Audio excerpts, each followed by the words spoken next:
niveau d'assistance humanitaire d'urgence no ko kala ka wonti donc assalamu alaikum biro donye jam no haifi donye jam tu donye jam no haifi no wade o jabere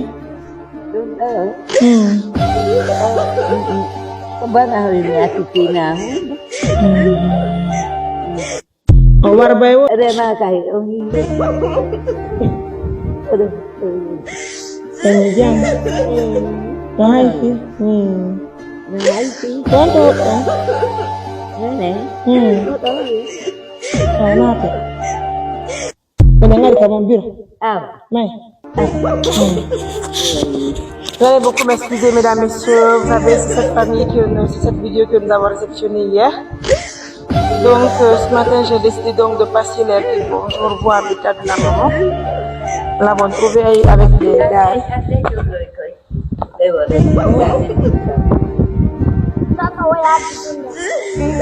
Aïe, quoi, donc, il y a jam. Ouais, on est là. Mariama. Oh, ya kokoda jam. Hai. Aw. Ada nenek dulu ini. Dana ha. Ini kan. Isso você tá não onde get ko feu minta. Oyo. Oyo dei. Onye jam. Hai. Ro ko to yite. Yang ti sella con non ti marifere. Now you are apa? You want to you let it.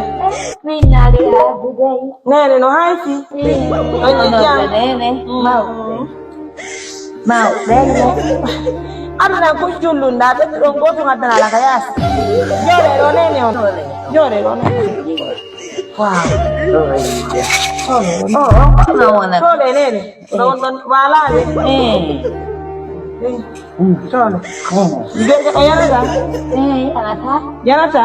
Anata. Anata tahu mulu. Jadi nasi ya. Oi. Ayo, ada nih betul. Kita nam.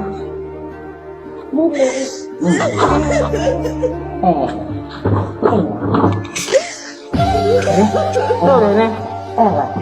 Jore. Dulu. Jore. Nama ikannya lebih dong hoi koi. Jore ne. Apa? Jam. Hai si. Mau. Jam tu. Bobo. Jam tu. Nah, itu gue. Jam tu bela. Oh, ini ada dunia.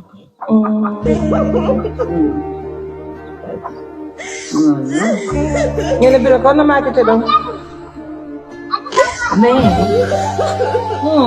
Come via massaggio. Prenna Maria Massaggio? Io. No haifi? Oyo. No haifi. Yes, good. Alla. Nyamde onti wari. Ayo. Alla no haifi. Kono?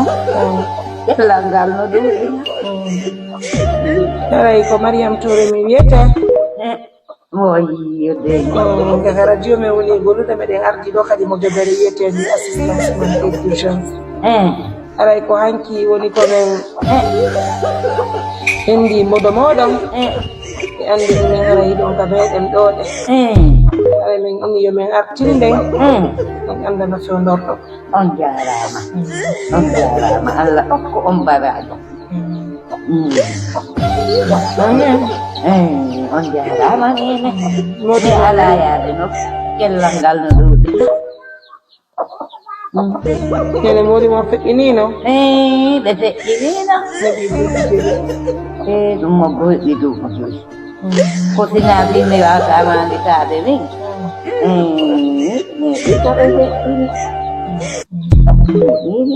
O heu no bitte nyaka biro. Nene. O heu no bitte nyaka. Ene hi le favi esatto. Conosco te la buntie. Era un trieta mene.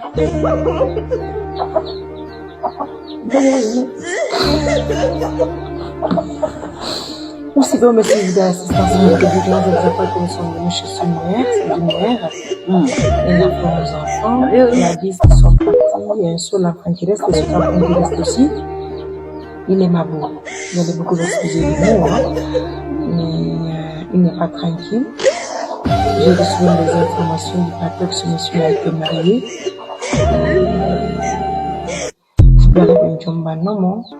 Et sa femme est partie parce que son mari n'est pas tranquille. Cette femme a laissé aussi 2 enfants, ce sont les petits-enfants qui sont là. On doit venir à Madio. Adégué, arrête. Arrête. Adégué, Miyama. Allez, le bébé. Alors,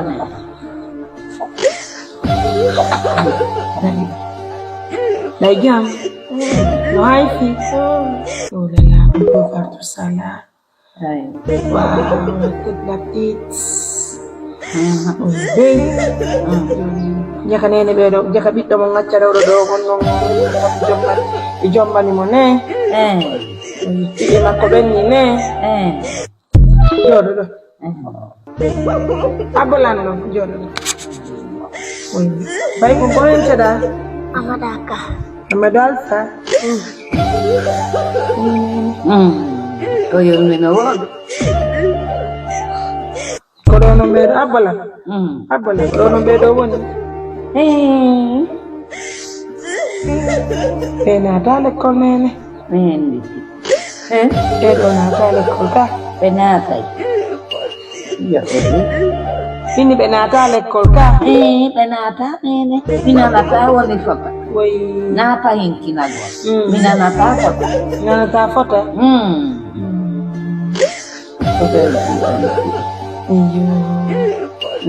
Allez, mesdames, messieurs, grand merci à nos millions de partenaires, grand merci pour l'attention que vous accordez à tout moment. Déjà, vous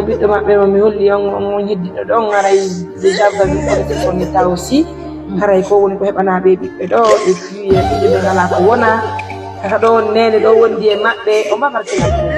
Monsieur, et puis vous savez à quoi? Dans son village, seul Nene habite à Djogot, on est qu'à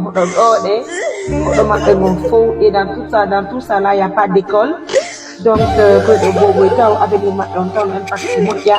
Nene, école là, Kaka. Nene, école le gars. Non, ça, non, tout le monde là, ala. Et quand on a mon nez, oui, Nene yo Milando. Comme nous fallait mon hande. On peut prendre dimanche de tout ça, c'est que ne consomme pas dimanche. Vous allez m'excuser, je suis venue, c'est mon chauffeur qui peut aller manger aujourd'hui. Qu'on nous fasse la hande, qu'on nous fasse le mot. Regardez les enfants.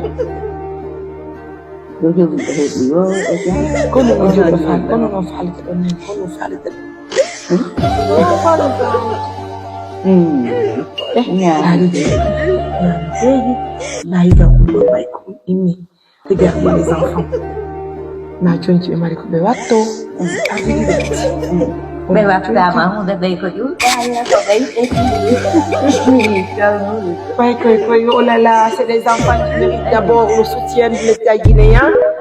En inscrivant les enfants, la première chose, les nettoyer très bien, jeter des habits pour les enfants. Exactement aussi, les inscrire dans une école. L'école coranique et l'école française, il faut le dire. Comment faire la donne ou non? Fala Mariam, quando fala não? Fala não, Mariam, quando fala não, bebê? Quando fala não? Não fala na Mariam. Fala não quando fala não do neném. Double kianki. Na misella ko ngadi la min kadi misella.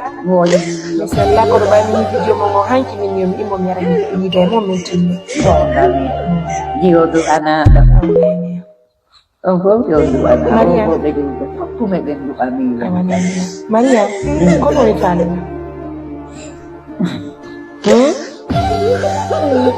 Honɗum noon ko honɗum heɓi faalata haalana. Mariam haalana ko woni faale ma ɗen? ƴeetoɓe noon Conci e paɗe yon ɗum kadi oyedeyi angodude kadi ko jonki e paɗe ñammi nanni min kadi komi faala o heɓike inadan ɓuran faala janngol ɓuran on ga janngol ɓuran on heɓono reylon Allah nani jangon kadi l'école française on heɓono ɗettiron dankoroɗon ɓen mon ga e pati mon ga na. Mesdames, messieurs, il ne faut pas oublier les enfants. La première mission que je vais vous confier, notamment, c'est la mission des enfants et la mission de la grand-mère. Ça touche le cœur. Tu peux sortir dehors, tu parles dimanche de tout ça là, s'il te plaît? deɗal men ni ako singir Oui, ko singira wami. oyedeyi Allah accide en haɓoɗe juutaya mene Amin. awa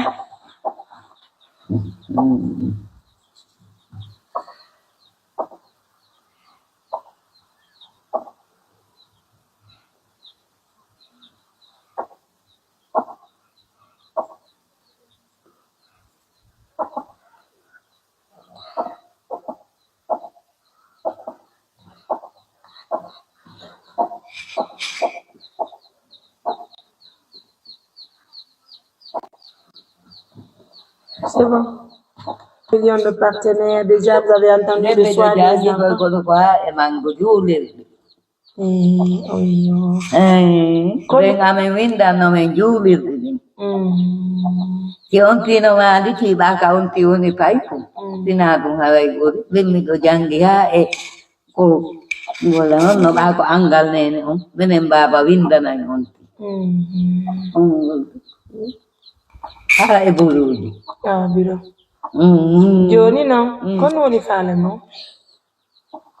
taka julɓe ɓen fotti o miɗo faala Wawon ɗum non. ko maako ɗon ɗon ko Min nani min weltori ñamete man on inchallah o partenaire ɓe walla men film mum hara yewn ɗum kadi faala ɗon.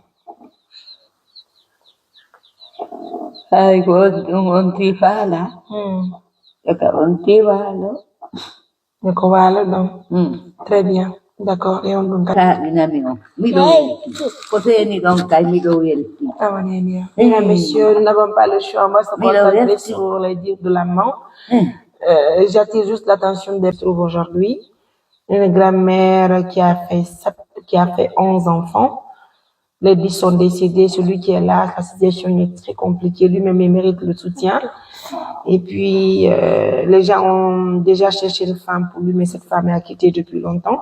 En laissant ses 2 enfants, l'avenir de ses 2 enfants aussi est en jeu.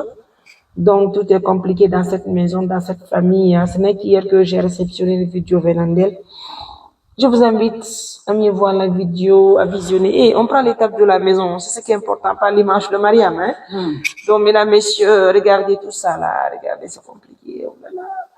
Jono nene si me walla mi heɓon ko waalon ɗo ne haray ko o min wata wadde kadi ɗon kaka julɓe ɓen ka onon julɓe Allah ɓen fottuɗon wo ɗum no welanno